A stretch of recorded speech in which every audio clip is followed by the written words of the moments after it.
The sepulchral silence of the courthouse was broken by desperate screams coming from the corridor. The wife of the most respected and feared judge in the city was dying at Chicago General Hospital.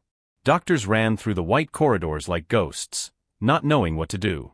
Nurses whispered prayers. No one imagined that salvation was in the calloused hands of the man he had publicly humiliated just hours before. The same man he expelled as if he were human garbage. The same one who tried to help and was treated like the scum of society. But let me tell this extraordinary story from the beginning, when fate was still being woven by the invisible threads of providence. The sun rose golden over the historic city of Springfield when Harold Thompson took the first step of another day of hard work. It was 5:30 in the morning. The streets still slept in silence, covered by the cold mist of winter. At 52 years old, Harold had thick, calloused hands from someone who had spent decades wielding a broom and collecting what others threw away. But if you looked closely into his brown eyes, you would see a brilliant intelligence that few bothered to notice. A wisdom that time and difficulties had polished like a rough diamond. Harold wasn't an ordinary janitor, although he wore the same orange uniform as all the others. Behind that simple man, with gentle speech and genuine smile, hid a story that few knew. He was a pharmacy graduate from the University of Illinois at Chicago. 30 years ago, he had been a respected professional, owner of a small but prosperous drugstore in downtown Springfield. He knew every medication like a musician knows the notes of his favorite symphony. He knew chemical formulas by heart, drug interactions, the rarest side effects. But life has such cruel twists. The drugstore went bankrupt when large pharmaceutical companies began monopolizing the market. Without money to retrain, without connections to get another job in the field, and with a small daughter to raise alone after his wife's early death, Harold swallowed his pride and accepted the first job that appeared, sweeping the streets of the city that once knew him as doctor. Now, 20 years later, his daughter Maria was in her final year of medical school at Northwestern University.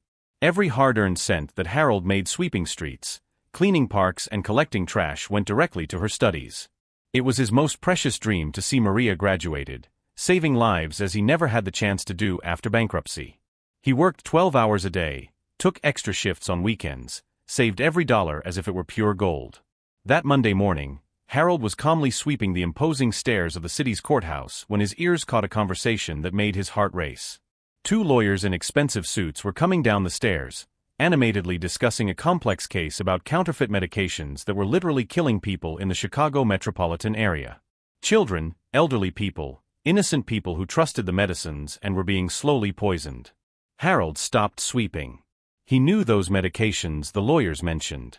He knew exactly how to identify the fake ones from the real ones. His decades of experience in pharmacy, combined with studies he never completely abandoned, gave him unique and precious knowledge about drugs and their molecular compositions. He read scientific articles at the public library in his spare time. He studied counterfeiting cases out of pure love for knowledge. But who would believe a janitor in a worn uniform with dirty hands? Don't subscribe to the channel yet. Let this incredible story win you over first.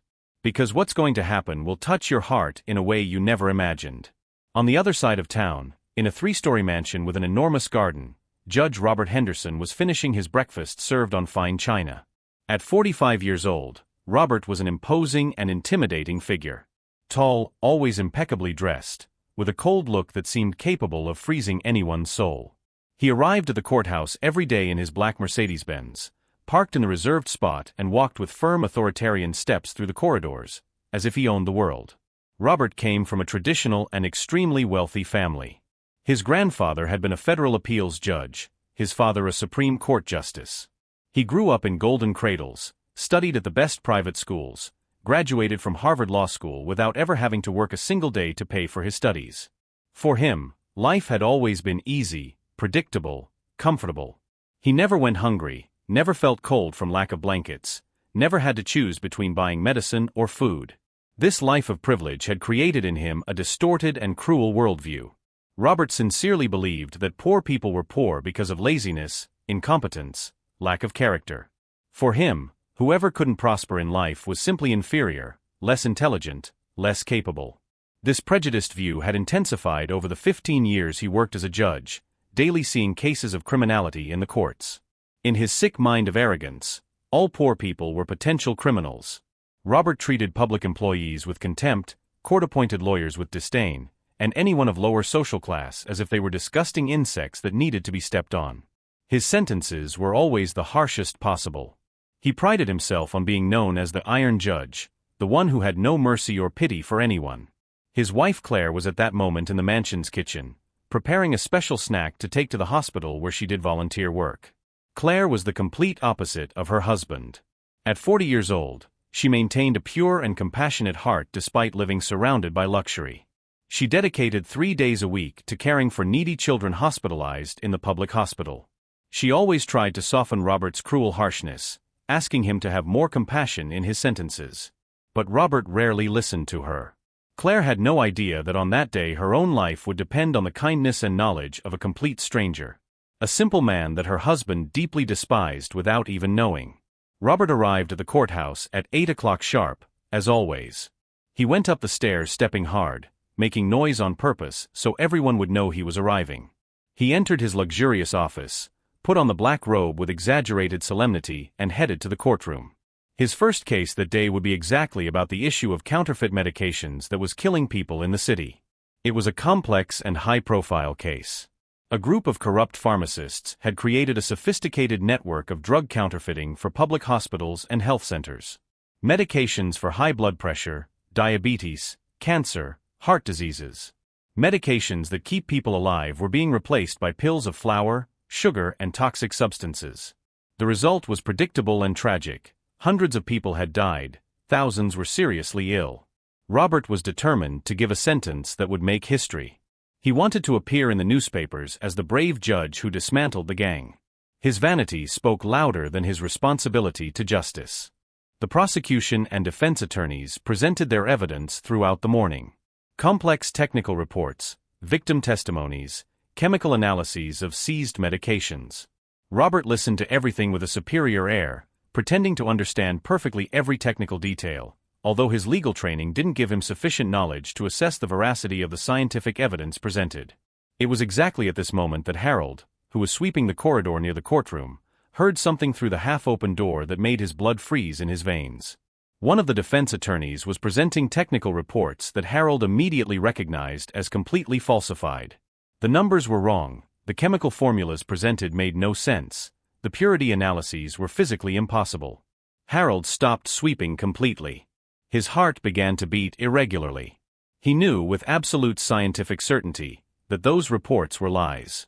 He also knew that if the judge accepted those false evidence, the real criminals would be acquitted and innocent people would be punished unjustly. More people would die poisoned by counterfeit medications. Without thinking twice about the consequences, Harold leaned his broom against the wall and knocked respectfully on the courtroom door. He knew he was breaking protocol, knew he could be arrested for contempt, but his conscience wouldn't allow him to remain silent while a monumental injustice was being committed right in front of him. The bailiff opened the door with the face of someone who had seen a ghost. "What do you want here? This place isn't for people like you." "Please, sir," Harold said with a calm but firm voice. "I need to speak urgently with the judge. I have important information about this case. Information that could save lives." "Have you gone crazy? Get out of here immediately or I'll call security." But Harold didn't give up. "Please, it's very important. I understand medications. I can help make real justice." The commotion at the door caught the attention of the entire room. Robert interrupted the session and looked toward the entrance. When he saw Harold standing there, in his dirty orange work uniform, with his calloused hands respectfully holding his cap, he felt a wave of disgust and anger rise from his stomach to his throat. "What is this absurdity?" Robert shouted, banging the gavel forcefully on the table. "How dare you allow a trash sweeper to interrupt my hearing?" Harold took a deep breath, gathered all the courage he had and said, "Your Honor, with all respect, I know about these medications. I worked 30 years as a licensed pharmacist. These evidence being presented are completely wrong. If you accept these reports, a great injustice will be committed." The entire room fell into absolute silence. Lawyers, prosecutors, clerks, everyone looked at that surreal scene, a janitor publicly questioning the competence of one of the most powerful judges in the county. Robert felt a deep and primitive rage explode in his chest. His face turned red with hate. How did a mere garbage man, a filthy street sweeper, dare come to his sacred courthouse to question his authority? How did that inferior thing dare to say he was wrong? You are a janitor. Robert screamed with all the force of his lungs, making the room walls tremble. A miserable street sweeper. A trash collector. How dare you come here, to my courthouse, to teach me about the law? Who do you think you are? Harold maintained calm and dignity, even feeling the humiliation burn in his soul. Your Honor, I'm not teaching about the law. You are the law specialist, I respect that. I'm just trying to help with my knowledge about medications. These reports that were presented. Absolute silence. Robert hit the gavel so hard he almost broke it. I will not allow a vagrant, a miserable person without education, without value to society, to come to my courthouse playing specialist. Robert's words echoed through the room like whips. Harold felt each word cut his soul like a sharp razor. But he remained firm, thinking of all the innocent people who would die if that trial was based on lies. Sir, I have a university degree in pharmacy. I know my appearance doesn't show this, but I can prove it. These medications being analyzed. I don't want to hear one more word. Robert was completely out of control, spitting with rage. Guards. Take this thing out of my courthouse immediately. And may it never set its filthy feet in this sacred place of justice again. If I see it here again, I'll have it arrested for contempt. 2 security guards grabbed Harold by the arms and began dragging him out of the room. Harold didn't resist, but continued trying to speak. Please, Your Honor, just verify the reports. Do a second analysis. People are going to die. Out. Get out of here. Robert continued screaming like a madman. Go back to your place in the gutter, where you belong. Harold was literally thrown onto the street, under the gazes of curious onlookers who gathered to see the scandal. Some laughed, others shook their heads disapprovingly. Harold felt the deepest humiliation of his entire life. Not for himself, but for knowing that justice was being denied and innocent people would pay the price. On the sidewalk in front of the courthouse, Harold wiped the tears of anger and helplessness that ran down his face. His hands were trembling. He took his old cell phone and called Maria, as he did every day at lunchtime. Hi Dad, how's your day going? Maria's sweet voice from the other side of the line calmed his wounded heart a little. Harold didn't want to worry his daughter. Normal, my daughter. Just working. And you, how are your studies at the hospital going? I'm here in the emergency room, Dad. A lady just arrived in critical condition. She was poisoned by counterfeit medications. The doctors are desperate, they don't know which antidote to use. It's very sad to see a person suffering like this. Harold's heart raced like a runaway horse. Another victim of the fake medicines he could have helped identify if that arrogant judge had listened. Another person paying the price of arrogance and prejudice. Maria, try to help that lady. Do everything you can for her. I will, Dad. You taught me to always help those who need it, regardless of who they are. If you're feeling anger at this terrible injustice, if you're rooting for Harold, leave your like now to show you're on his side. This story is just beginning. While Harold cried in the street, Robert finalized the trial without the crucial information that could have changed everything. He accepted the falsified reports as true, based his sentence on scientific lies. The result was exactly what Harold had predicted. The real leader of the gang was acquitted for lack of evidence, while small pharmacists who were just pawns in the scheme were sentenced to heavy penalties. Robert returned home that afternoon with a satisfied smile on his face. He sincerely believed he had done great work. He parked his Mercedes in the mansion's garage and entered the house whistling. Claire waited for him in the living room, reading a book about child psychology. How was your day, honey? Excellent, dear. Absolutely excellent, Robert replied, loosening his expensive tie. I judged a very important case about counterfeit medications. I gave a sentence that will go down in the history of American jurisprudence. Claire smiled. That's good. I hope you did real justice. Robert laughed arrogantly. Of course I did.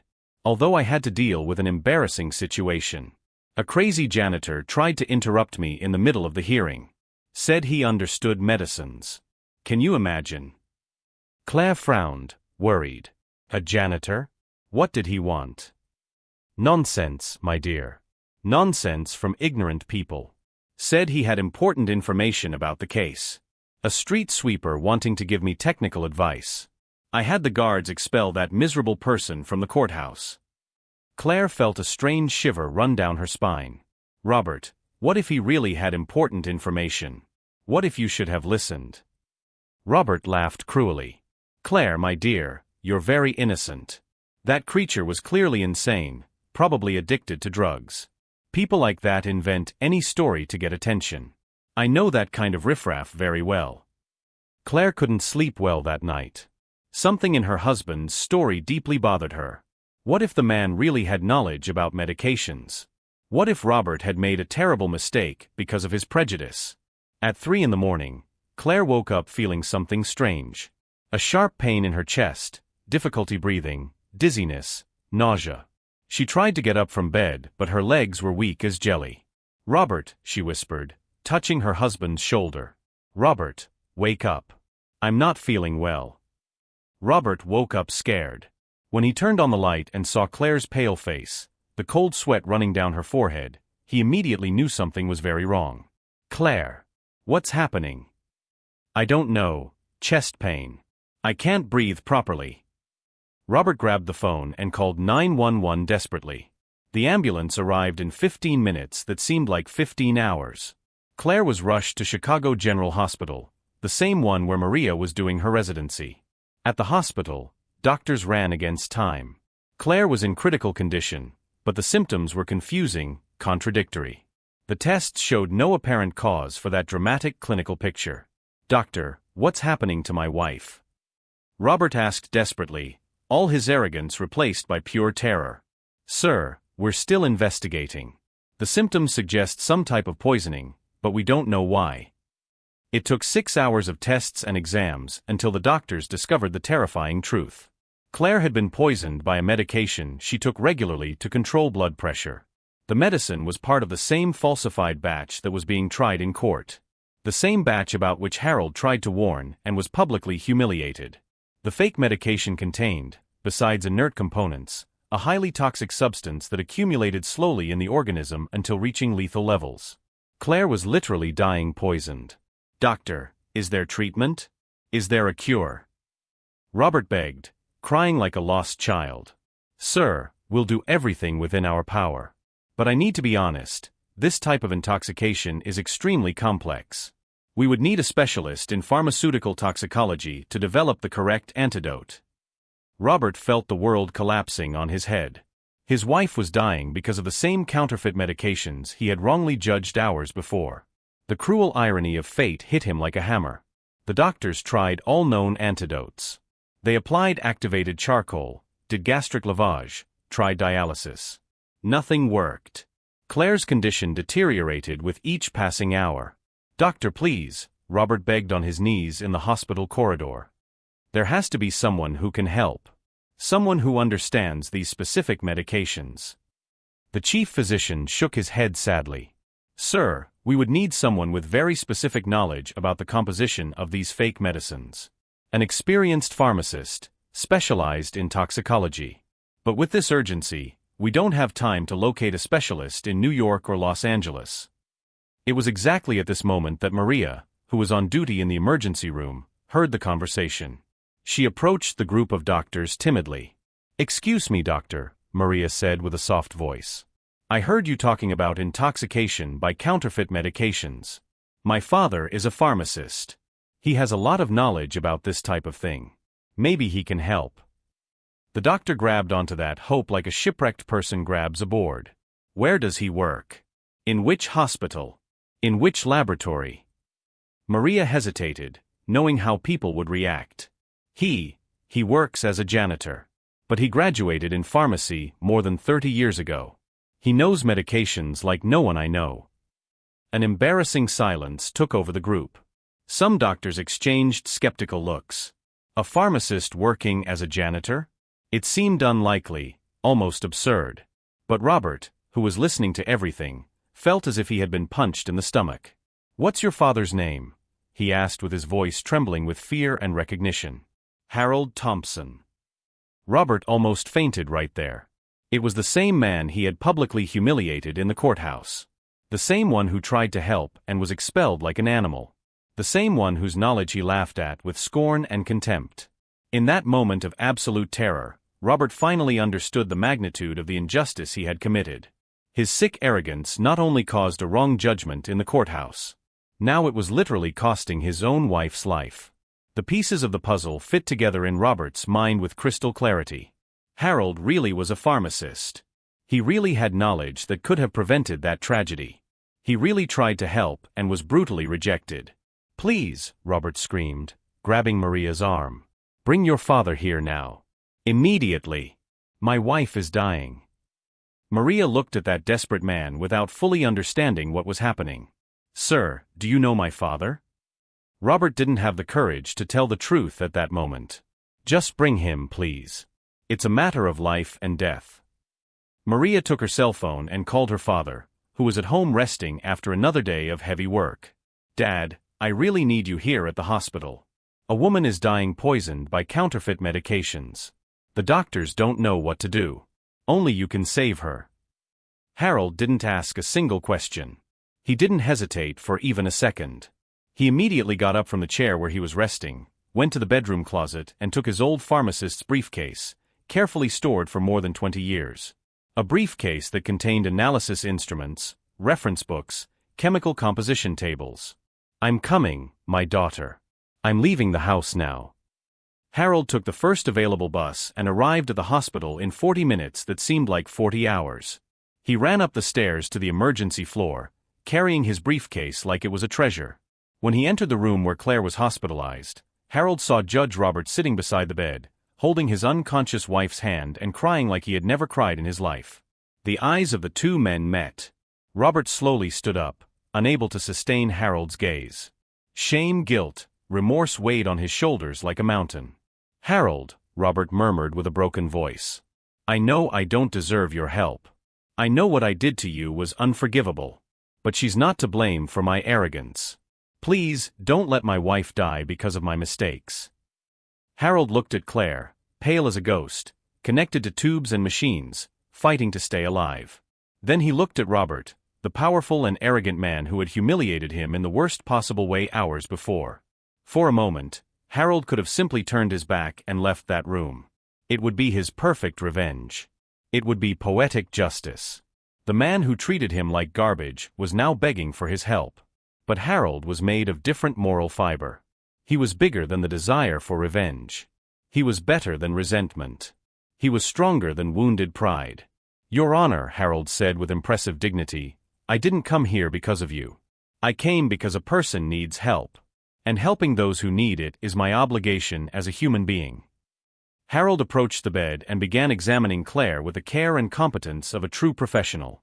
He checked vital signs, analyzed tests already performed, studied symptoms with scientific attention.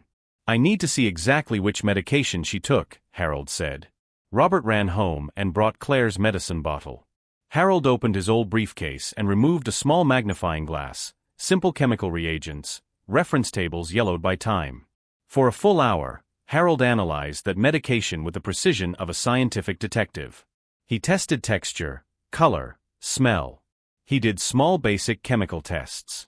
He compared with his reference tables. The doctors gathered around him, watching with growing fascination. That simple man, in a janitor's uniform, demonstrated impressive technical knowledge. He spoke about molecular compositions, about chemical interactions, about pharmacokinetics with the fluency of a university professor. "I found the problem," Harold finally announced. "This is one of the most dangerous falsified batches I've ever seen. The counterfeiter not only replaced the active ingredient with inert substances. He added a toxic compound that mimics some effects of the real medicine, but accumulates in the liver and kidneys." "Is there an antidote?" asked the chief physician. "There is, but it's very complex. It needs to be a specific combination of 3 different substances, in exact proportions, applied in precise temporal sequence. If we err even slightly, she could die." Harold worked for 2 more hours preparing the antidote. His hands, which swept streets in the morning, now mixed chemical compounds with the precision of a master alchemist. He calculated dosages, verified interactions, adjusted proportions.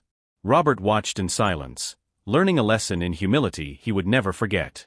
Seeing Harold's absolute dedication, remembering all the times he judged people by appearance, how many talents he had despised, how many opportunities to do good he had wasted because of his sick prejudice. "The antidote is ready," Harold announced. "But I need to apply it personally. Any error in dosage or timing could be fatal." With absolutely steady hands, Harold administered the first dose of antidote to Claire. Then he waited exactly 23 minutes and applied the second dose. 17 more minutes and he applied the final third dose. Everyone held their breath. The next few minutes would tell if the treatment would work or if Claire would die despite all efforts. Slowly, miraculously, color began to return to Claire's face. Her breathing gradually normalized. Her heartbeat stabilized. Blood oxygen levels consistently improved. "She's responding," exclaimed the chief physician. "It's working." Robert fell to his knees beside the bed, crying with relief and shame simultaneously. Claire opened her eyes for the first time in 12 hours, looked around confused, but alive. "She'll be fine," Harold announced with a tired but happy smile. "The antidote completely neutralized the poison. In a few hours she'll be totally recovered." Robert slowly stood up and walked to Harold. His legs were trembling, his hands were sweating cold. The most powerful man in the county stood before the humblest man, completely destroyed by shame. "Harold," Robert began with a completely broken voice, "I have no words to express my gratitude. You saved my wife's life. But more than that, you showed me what kind of monster I had become." Tears flowed freely down Robert's face. "I treated you like garbage. I humiliated you publicly. I said terrible, unforgivable things. And even so, even after so much cruelty, you came here and saved Claire." Harold put his hand on Robert's shoulder. "Your Honor, I learned long ago that carrying anger in the heart is like taking poison hoping the other person dies. I forgave you the moment I entered this room. But I don't deserve your forgiveness." Robert sobbed. "I'm a terrible man. I spent years judging people by appearance, despising those I considered inferior. Because of my arrogance, I almost lost my wife and caused terrible injustices in the courthouse." Claire, who was listening to everything even with a weak voice, extended her hand to Harold. "Thank you for saving my life. But Robert is right. You taught us something much more important than medicine. You taught us about compassion." Harold smiled gently. "Mrs. Claire, we all make mistakes. The important thing is learning from them. Your husband isn't a bad man. He just lost his way for a while." In the following days, Robert made a series of decisions that completely changed his life and career. The first was to immediately reopen the counterfeit medications case. This time, with Harold as official technical consultant to the court. The second hearing was completely different from the first. Robert publicly apologized to Harold in front of the entire court. He explained how his prejudice almost caused an irreparable injustice and how the wisdom of a simple man had saved not only his wife, but his own soul. With the help of Harold's specialized knowledge, the real culprits for the counterfeiting were identified and properly punished. The gang leader, who had been acquitted in the first sentence, was sentenced to 30 years in prison. The small pharmacists who were just pawns in the scheme had their sentences drastically reduced. But Robert went far beyond judicial correction. He discovered that Harold had lost his professional pharmacy license years ago for not being able to pay renewal fees and mandatory continuing education courses. Without hesitating, Robert used all his political and legal connections to resolve the situation.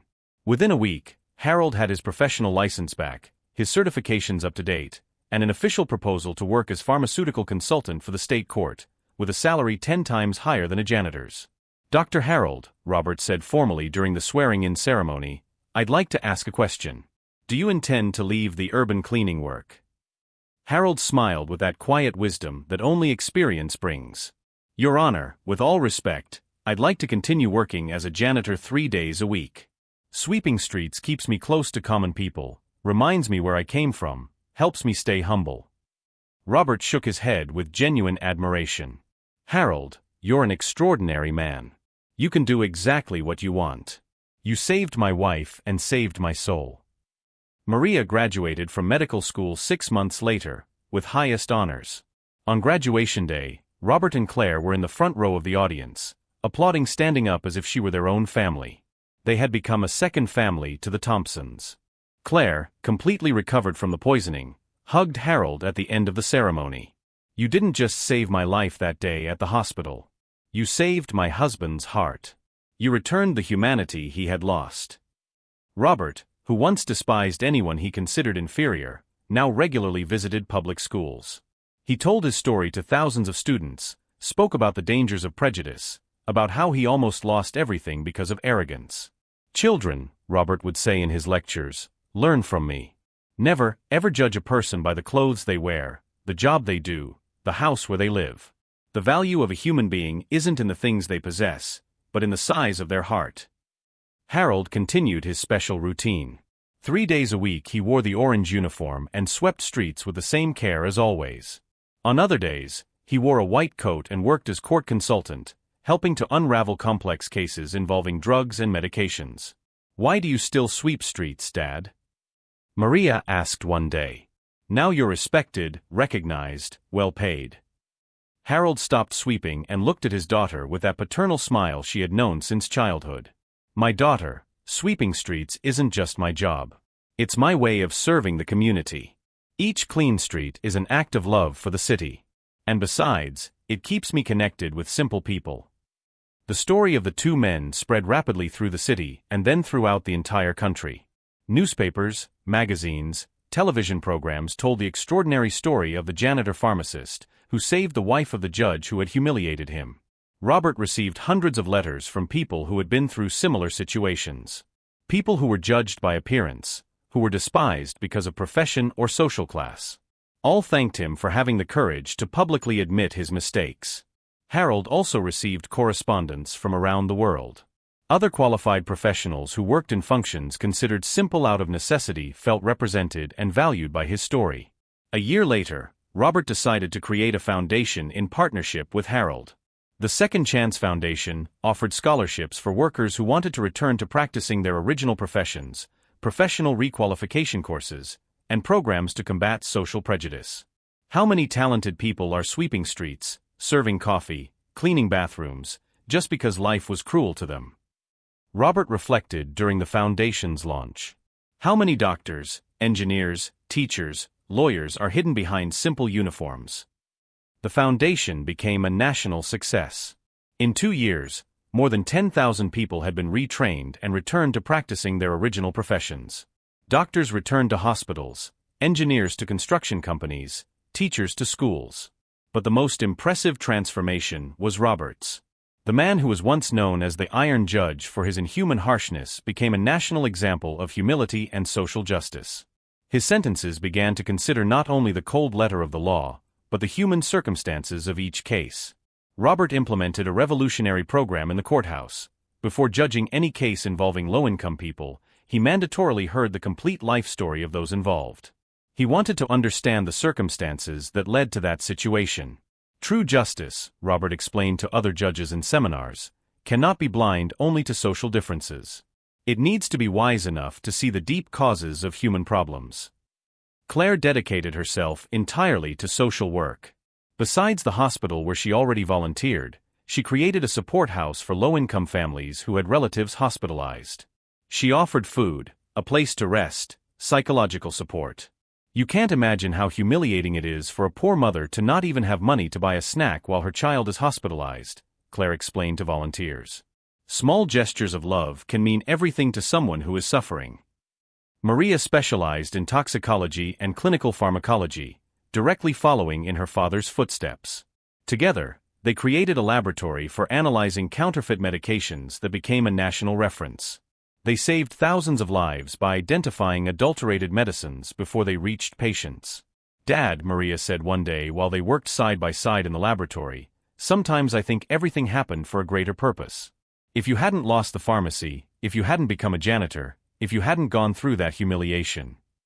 Harold smiled, adjusting the microscope to analyze another suspicious sample. "My daughter, I learned that God writes straight with crooked lines. Maybe I needed to go through all of this to be in the right place, at the right time, to save Mrs. Claire's life. And to transform Dr. Robert's heart," Maria completed. "That too."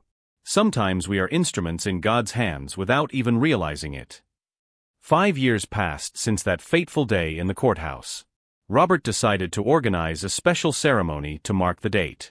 He wanted to publicly honor Harold and tell the entire city how a simple man had changed his life forever. The event took place in the courthouse itself, packed with authorities, press, ordinary citizens. Robert went up to the podium with a special plaque in his hands. 5 years ago, Robert began his speech, I was a different man. An arrogant, prejudiced man who judged people by appearance. In this same courthouse, I committed one of the greatest injustices of my career by publicly humiliating an extraordinary man. Robert called Harold to the stage. The entire auditorium stood up in emotional applause. Harold Thompson taught me that true greatness doesn't come from the position we hold or the money we have. It comes from the size of our heart and our willingness to help others. The plaque Robert gave Harold was engraved with the following words: in honor of Harold Thompson, the man who taught us that true justice begins with humility, compassion and respect for every human being, regardless of their social condition. Harold, now 57 years old, still maintained the same simplicity as always. He received the honor with emotion, but his speech was brief and touching. Thank you for this honor, but I want to say something important. I didn't do anything extraordinary. I just acted as any decent human being should act. I helped because someone needed help. That's what we should all do for each other. The audience fell into absolute silence, absorbing the simple but profound wisdom of those words. If this story served any purpose, Harold continued, I hope it's to remind all of us that we should never judge anyone by appearance. That we all have value. That we all deserve respect and a second chance. Robert returned to the microphone with tears in his eyes. Harold, you didn't just save my wife. You saved my soul. You taught me to be a better man, a more just judge, a more compassionate human being. The ceremony ended with a special surprise. Maria, now a doctor in toxicology, announced that she had been approved for an international research program on counterfeit medications at the World Health Organization in Geneva. I'm going to represent the United States in a project that could save millions of lives around the world, Maria said emotionally. And it all started with the wisdom and courage of my father, who never gave up doing good even when he was mistreated. Harold hugged his daughter with infinite pride. All the suffering, all the humiliation, all the prejudice had been worth it to reach this moment. Today, 10 years later, the story continues to inspire people around the world. Robert became a federal appeals judge, known nationally for his humanized and just decisions. Claire founded a network of support houses that spread throughout the country. Maria works at leading global programs against counterfeit medications. She has already saved millions of lives with her research and protocols for identifying adulterated drugs. And Harold? Harold continues being Harold. Now 62 years old, he still divides his time between the analysis laboratory and the city streets. He still wears the orange uniform twice a week, still sweeps the sidewalks with the same care as always. Why do you still work as a janitor, Grandpa? Recently asked his 5-year-old grandson, Maria's son. Harold picked up his grandson and pointed to the clean streets. Because someone needs to take care of our city, my dear. And because there's no small job when it's done with love. The last scene of this extraordinary story happened last week. Robert, now retired at 60, found Harold sweeping the courthouse stairs, exactly as on that first fateful day. Harold, still sweeping these stairs? Robert asked, smiling. Of course, Dr. Robert. Someone needs to keep this place clean so that justice can be done correctly, Harold replied with the same wise smile as always. The two men laughed together, remembering the incredible journey they had shared. The arrogant judge had learned humility. The humble janitor had found his value recognized by the entire world. But more important than everything, both had discovered that we are all brothers in this walk through life. This story teaches us lessons we should never forget. We should never underestimate anyone. Knowledge, wisdom and goodness can be where we least expect them. Sometimes, those who appear to have the least power are exactly those who can change everything for the better. Harold proved that it doesn't matter what job we do. What matters is the size of our heart and our willingness to help when someone needs it. He showed that true greatness lies in serving others, regardless of recognition or reward. Robert learned that true authority doesn't come from the power to humiliate, but from the wisdom to recognize our mistakes and the courage to change. He discovered that everyone deserves dignity and respect, regardless of our profession or social condition. Claire taught us that behind every person there's a story waiting to be discovered, a dignity waiting to be recognized, a talent waiting to be valued. Maria proved that when we receive love and opportunities, we can transform the world. She took the knowledge learned from her father to help millions of people on all continents. Leave your comment down below. Have you ever been through a situation where you were judged by appearance or profession? Or have you ever judged someone and later discovered you were completely wrong? Share your story with us. Let's learn together that everyone deserves a second look, a second chance, a second judgment made with the heart. Because in the end, we're all human. We all have inherent and inalienable value. We all have something special and unique to offer the world, even if others can't see it at first glance. True justice begins when we stop judging by appearances and start seeing with the eyes of the heart. Harold taught this to Robert through his own example. Robert never forgot this precious lesson. Today, whenever Robert sees a janitor, a doorman, a cleaning lady, a waitress, any worker in a function considered simple, he remembers Harold. He remembers that behind that uniform could be the person who will change his life for the better. This is a story of redemption, of humility conquering pride, of goodness being extraordinarily rewarded. Because in the end, it doesn't matter how many diplomas decorate our walls or how many zeros exist in our bank account. What really matters is how we treat the people around us. How we react when someone needs our help. Whether we choose to be bridges that connect or walls that separate. Harold chose to be a bridge, even after being humiliated in the worst possible way. Robert learned to be a bridge too, after almost losing everything by insisting on being a wall. And you? How do you want to be remembered by the people who cross your path? As the person who knew how to see beyond appearances, or as the one who lost precious opportunities by judging superficially? Share this story with someone who needs to hear this powerful message. Because all of us, at some point in our lives, need to be reminded that true greatness lies in remaining humble enough to learn, even when the lesson comes from those we least expect. In the end, Harold continued sweeping streets not because he needed the money, but because he wanted to maintain this special connection with the community. Because he had discovered that there's no small job when it's performed with genuine love and unshakable dignity. Robert continued being a judge, but now he was a completely transformed judge. A man who knew how to listen attentively, who could recognize value where others saw only common appearance. And Claire? Claire always had the intuition that each person hides a fascinating story waiting to be discovered. Now she had living and exciting proof that her intuition was absolutely correct. This wonderful story proves that miracles happen when we stop judging superficially and start loving unconditionally. When we stop despising automatically and start valuing consciously. Because each person who crosses our path could be exactly the person we need, at the exact moment when we most need that help. Harold was much more than a simple janitor. He was an angel disguised in work uniform, patiently waiting for the opportunity to show that goodness and knowledge don't choose salary or social status to establish permanent residence. Robert was much more than an arrogant and insensitive judge. He was a human being who desperately needed to learn to see with the heart, not just with eyes conditioned by prejudice. Together, they proved definitively that it's never too late to change completely, never too late to grow as a person, never too late to become someone infinitely better. This is the most important and transformative lesson of this story. All of us carry within us a Harold and a Robert. The naturally humble and wise person, and the person who sometimes judges precipitously by deceptive appearances. The choice is always ours. Which of the two do we allow to command our daily actions? The internal Harold who helps generously even when mistreated, or the internal Robert who needs to learn through pain that he was profoundly mistaken? May all of us consciously choose to be more Harold and less Robert in our interactions. May we develop the wisdom to see beyond superficial appearances. May we treat absolutely all people with the fundamental respect they deserve simply for existing. Because in the end, when our personal story is told and remembered, no one will remember our professional position or our bank account balance. People will remember how we made them feel when they were in our presence. Harold had the gift of making people feel important and valued, even being just a janitor in society's superficial eyes. Robert learned to develop this same precious gift, even occupying the position of powerful judge. And you? How do you want people to remember you forever? As someone who developed the wisdom to see the inherent value in every human being, or as someone who wasted precious opportunities by insisting on judging by deceptive appearances? The answer to this fundamental question is literally in your hands.